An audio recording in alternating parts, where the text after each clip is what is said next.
Bharatiya Janata party, RPI मित्रपक्ष आणि लोकसेवा आघाडीच्या उमेदवारांच्या प्रचारार्थ कोपरगाव शहरातल्या गोखरू बाबा गल्ली येथे कॉर्नर सभा घेण्यात आली.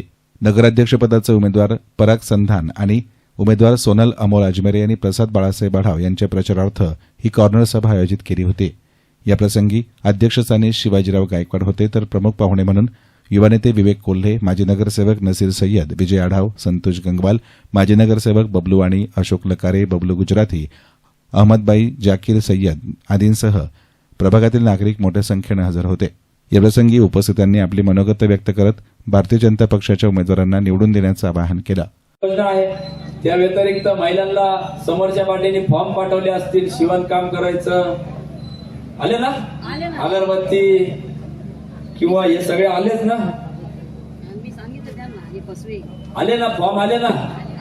मी ते सांगतो तुम्हाला, ते सगळे फॉर्म गोळा करून आमच्या डॉक्टर साहेबांनी श्रीकडे द्या. ते कोणाला तरी त्या ठिकाणी लहान मुलांना विमान बनवण्यासाठी देतील. ते तुमच्या काही कामाचे नाही, ते त्यांना तरी कामी येतील. कारण की ते सपशेल धुळफेक आहे, त्याचा नगरपालिकेचा काही संबंध आहे का?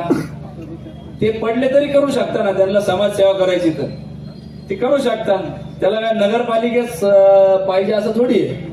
ते वैयक्तिक त्यांच्या उद्योग समूहाच्या वतीने करता येईल. त्या उलट आपण संजीवनी उद्योग समूहाच्या माध्यमातून गारमेंट क्लस्टरला कोणी महिला गेल्या होत्या का? आपल्या इथल्या गेल्या होत्या ताई तुम्ही? अजून कोण गेल्या होत्या? तुम्ही तिथंच आहे कामाला का? अच्छा, ते तुमच्याकडे जीवनचं उदाहरण आहे. त्या ठिकाणी आपण गारमेंट क्लस्टर काढलेला आहे.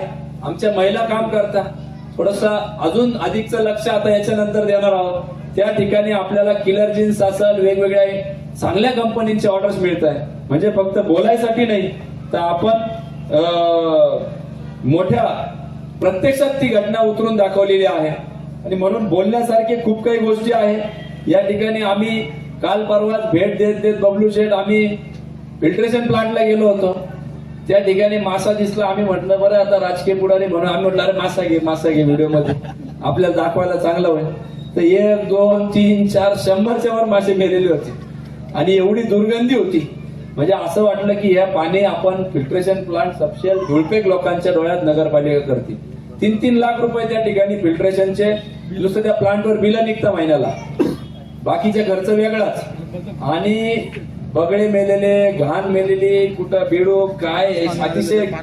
आणि त्या पाण्याचं आम्ही जेव्हा टेस्टिंग केलं तर 300 TDS हार्डनेस जास्त, फक्त 100च्या आत TDS पाहिजे प्रमाण आहे. आणि त्याचा परिणाम असा होतोय आपल्या स्किनवर होतोय, आपल्या किडनीवर होतोय, आपल्या केसांवर विविध विकार. त्या ठिकाणी केस, आमच्या मुलांचे जे केस जात आहे आजकाल त्या पाण्यामुळे होत आहे. आणि फार वास. काल परवा आजचं जे पाणी आलंय ते फार घाण. कसं आहे पाणी? महिला भगिनी एकदम घाण पाणी. म्हणजे 300 TDS साधं साफ सुथरं पाणी सुद्धा नगरपालिका देता येत नाही.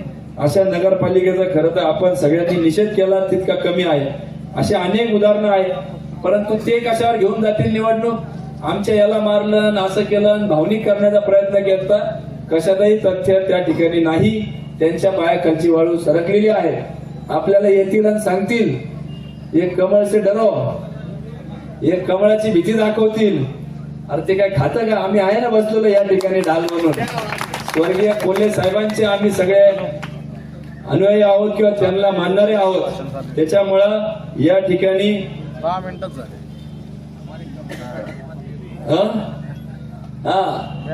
म्हणजे मी नेहमी सांगतो विजूभाई आपण दिली की हमारे कपडे का रंग मत देखो, दिल का हाल देखो हमारे. त्याच्यामुळे आम्ही सर्व समाजाला घेऊन चालणारी लोक आहोत. केंद्रात काय आहे, राज्यात काय आहे, पालकमंत्री कोणाचे, मग नगराध्यक्ष कोण पाहिजे, नगरसेवक कोण पाहिजे, एवढे सगळी जबाबदारी तुम्ही करा. सगळे दिलेले शब्द पूर्ण करायची जबाबदारी माझी राहील. एवढंच बोलतो आणि माझं आपल्याला मनोरथ. त्या 20 तारखेला आपल्याला मतदान करायचं आहे. मतदान करून आम्हाला निवडून दिलं म्हणजे काम झालं असं नाही. आमच्या विश्वासनाम्यात वाचा का आम्ही निवडून आल्यानंतर आम्ही एक प्रभाग कमिटी करणार आहोत का ज्यामध्ये ती प्रभाग कमिटी दर 3 महिन्यांनी त्या प्रभागात जाऊन काम करणार आहे. त्या प्रभाग कमिटीमध्ये त्या प्रभागातले 5 ते 7 जण असतील. समजा कोणी डॉक्टर असेल, सामाजिक कार्यकर्ता असेल, वकील असेल, इंजिनियर असतील, असे 5-7 जण प्लस त्या भागातले 2 नगरसेवक व नगराध्यक्ष यांची प्रभाग कमिटी दर 3 महिन्यांनी प्रभागात जाऊन कमिटी काम करणार आहे. त्या मीटिंगला पाणी पुरवठा अधिकारी, स्वच्छतेचे अधिकारी, बांधकाम, सीओ हे सगळे हजर राहतील, जेणेकरून आपले प्रश्न हे जागेवर सुटतील. म्हणजे आपल्याला नगरपालिकेत जावं लागणार नाही, आम्ही आपल्या दारात येणार आहोत. त्याकरिता मी आपल्याला सगळ्यांना कळकळीची विनंती करतो की या परिवर्तनामध्ये आपल्या सगळ्यांची साथ लागणार आहे. नुसती आपलीच नाही तर आपले मित्र असतील, आपले मित्र बाकीचे पाहुणे रावळे असतील, संबंधी असतील, या सगळ्यांना आपण हे सगळं समजून सांगायचं आहे का आपण आता 10 वर्ष मागे गेलेलो आहोत, अजून 5 वर्ष गेले तर पुढचं प्रचंड नुकसान होणार आहे. म्हणून आपल्याला एक कळकळीची विनंती करतो की येत्या 20 तारखेला आपण आपला आशीर्वाद रूपी मत, मी आणि माझ्या बरोबरचे जे 30 नगरसेवक उभे आहेत आणि ह्या प्रभागात आजमेरे भाभी आणि श्री आडाव असे आम्ही 3 जण कमळ या चिन्हावर उभे आहोत आणि इतर प्रभागात कमळ आणि छत्री आहे आणि 4 नंबरमध्ये एक कब्बशी आहे. तर आपलं बहुमोल मत आम्हाला देऊन आम्हाला आपली सेवा करण्याकरिता निवडून द्यायचं आहे आणि मला विश्वास आहे की ते आपण करणार. 20 तारखेला आपण कमळ या चिन्हासमोरील बटन दाबवून आपली सेवा करण्याची संधी आमच्या 3 उमेदवारांना द्यावी. परांजपे संदान साहेब असतील, आपले आजमेरी भाभी असतील, आपले प्रसाद आडाव असतील. मोठी परंपरा या सर्व कुटुंबाची आहे. आमचे संदान साहेब गेल्या 9 वर्षापासून मागे इलेक्शन झाल्यानंतर कंटिन्यू या कोपरगावची सामाजिक सेवा करत आहेत आणि यापेक्षाही चांगलं काम आम्ही या ठिकाणी सर्वजण मिळून करून दाखवू अशी ग्वाही आपल्या सर्वांना देतो. आपण गोकुळबागेच्या मूर्तीला हार घालत होते आणि तिथे आनंद सुरू होती. कारण हा जो भाग आहे हा हिंदू आणि मुस्लिमचा ऐक्याचा एक प्रतीक आहे. काही दिवसांनी जर गुगलवरती सर्च केलं हिंदू मुस्लिम ऐक्य कुठे, तर आमचा हा भाग लागला गोकुळबाग गल्लीचा. बरोबर, हिंदू आणि मुस्लिम ऐक्य आणि ह्या भागाने एक मूठ आवळली स्वतःची हिंदू आणि मुस्लिम लोकांनी.